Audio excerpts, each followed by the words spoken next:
Hathor is an ancient Egyptian goddess who personified the principles of joy, feminine love, and motherhood. She was one of the most important and popular deities throughout the history of ancient Egypt. Hathor was worshipped by royalty and common people alike, in whose tombs she is depicted as mistress of the West, welcoming the dead into the next life. In other roles she was a goddess of music, dance, foreign lands and fertility who helped women in childbirth, as well as the patron goddess of miners. The cult of Hathor predates the historic period, and the roots of devotion to her are therefore difficult to trace, though it may be a development of pre-dynastic cults which venerated fertility, and nature in general, represented by cows. Hathor is commonly depicted as a cow goddess with horns in which is set a sun disk with uraeus. Twin feathers are also sometimes shown in later periods, as well as a menet necklace. Hathor may be the cow goddess who is depicted from an early date on the Narmer palette and on a stone urn dating from the First Dynasty that suggests her role as sky goddess and a relationship to Horus, who, as a sun god, is housed in her. The ancient Egyptians viewed reality as multi-layered, in which deities who merge for various reasons, while retaining divergent attributes and myths,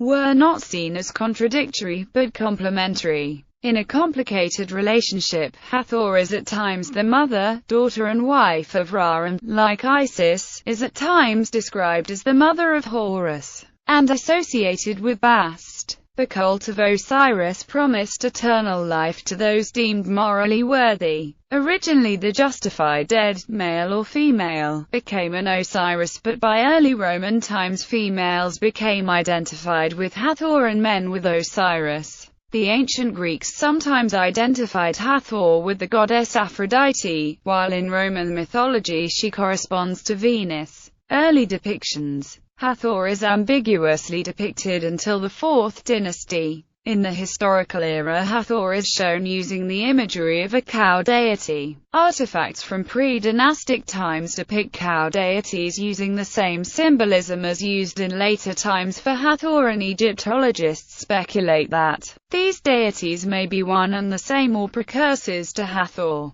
A cow deity appears on the belt of the king on the Narmer palette dated to the pre-dynastic era, and this may be Hathor or, in another guise, the goddess Bat with whom she is linked and later supplanted. At times they are regarded as one and the same goddess, though likely having separate origins, and reflections of the same divine concept. The evidence pointing to the deity being Hathor in particular is based on a passage from the Pyramid texts which states that the king's apron comes from Hathor. A stone urn recovered from Hierakonpolis and dated to the First Dynasty has on its rim the face of a cow deity with stars on its ears and horns that may relate to Hathor's, or Bat's, role as a sky goddess. Another artifact from the First Dynasty shows a cow lying down on an ivory engraving with the inscription, Hathor in the marshes, indicating her association with vegetation and the papyrus marsh in particular. From the Old Kingdom she was also called Lady of the Sycamore in her capacity as a tree deity.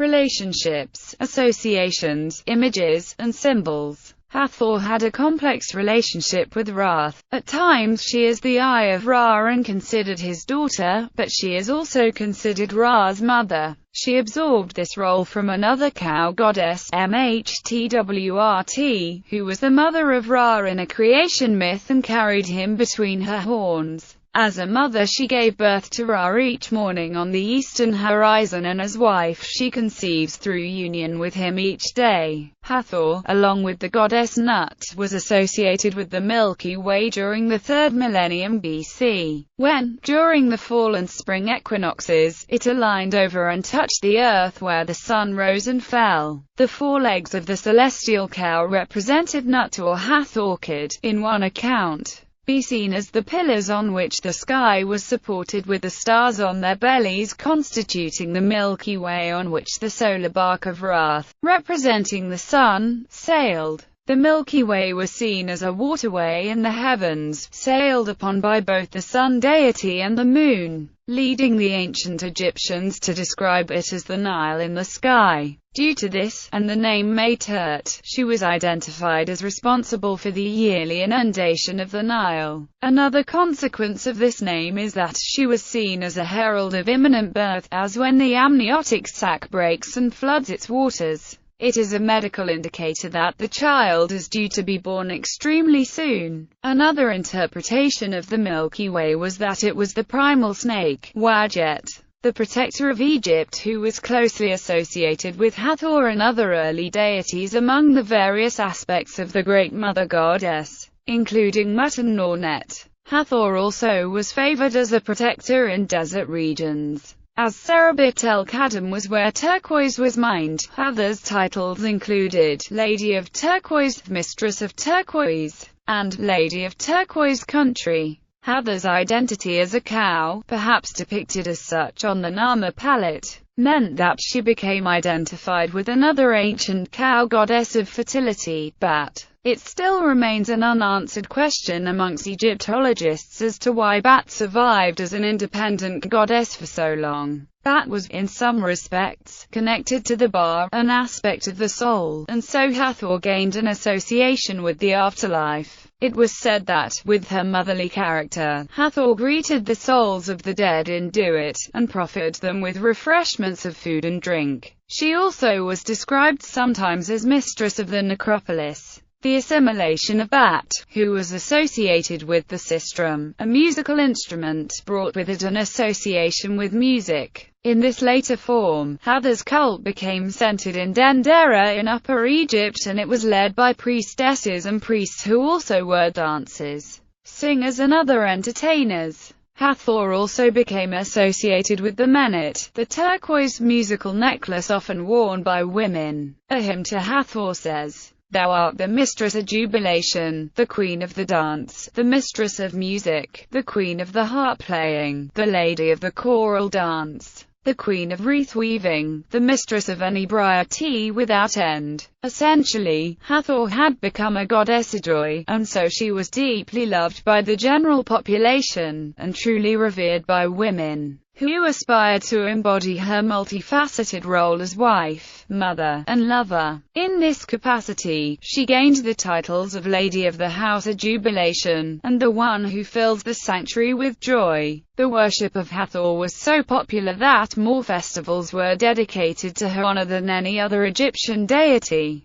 and more children were named after this goddess than any other deity. Even Hathor's priesthood was unusual, in that both women and men became her priests. One of the most famous women named after the goddess was Princess Hathor-hotep, daughter of King Amenemhat III. Temples. As Hathor's cult developed from prehistoric cow cults, it is not possible to say conclusively where devotion to her first took place. Dendera in Upper Egypt was a significant early site where she was worshipped as Mistress of Dendera. From the Old Kingdom era she had cult sites in Mir and Kusi, with the Giza Saqqara area perhaps being the center of devotion. At the start of the First Intermediate Period, Dendera appears to have become the main cult site, where she was considered to be the mother as well as the consort of Horus of Edfu. Deir el-Bahra, on the west bank of Thebes, was also an important site of Hathor that developed from a pre-existing cow cult. Temples dedicated to Hathor. The Temple of Hathor and Maat at Deir el-Medina, West Bank, Luxor. The Temple of Hathor at Philae Island, Aswan. The Hathor Chapel at the Mortuary Temple of Queen Hatshepsut,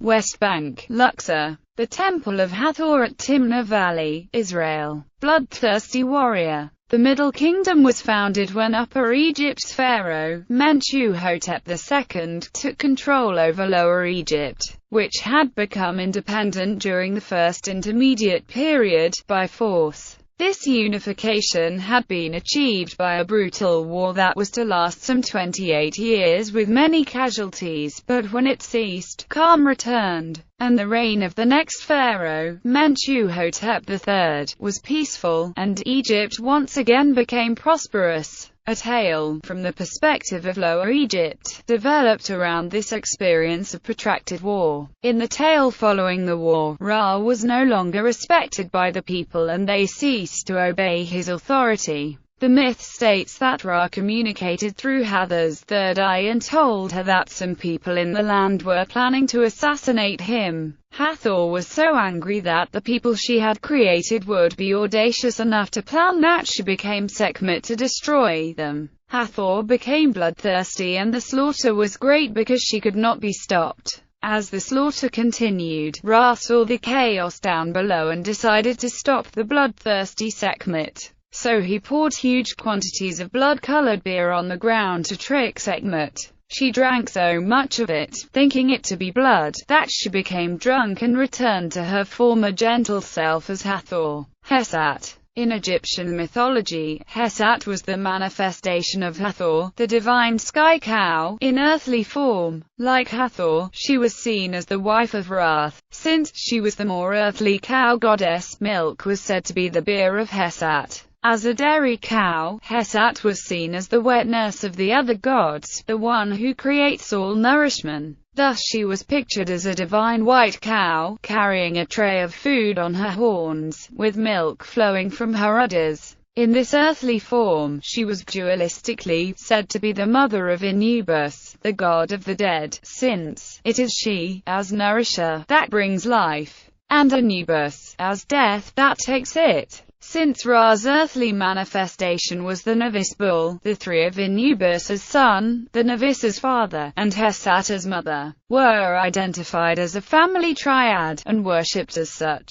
Nebi-the-Tepet. In Egyptian mythology, Nebi-the-Tepet was the manifestation of Hathor at Heliopolis. She was associated with the sun god Atum. Her name means mistress of the offering. Hathor outside the Nile River in Egypt. Hathor was worshipped in Canaan in the 11th century BC, which at that time was ruled by Egypt, at her holy city of Hazor, or Tel Hazor, which the Old Testament claims was destroyed by Joshua. A major temple to Hathor was constructed by Seti II at the copper mines at Timnah in Edomite Sai. Serabit el-Kadam is a locality in the southwest Sinai Peninsula where turquoise was mined extensively in antiquity, mainly by the ancient Egyptians. Archaeological excavations, initially by Sir Flinders Petrie, revealed the ancient mining camps and a long-lived temple of Hathor. The Greeks, who became rulers of Egypt for 300 years before the Roman domination in 31 BC, also loved Hathor and equated her with their own goddess of love and beauty, Aphrodite. Temple of Hathor, Dendera. Temple of Hathor, Dendera. Temple of Hathor, Dendera. Temple of Hathor, Dendera. Temple of Hathor, Dendera. Temple of Hathor, Dendera. Temple of Hathor, Dendera. Bees at the Temple of Hathor, Dendera.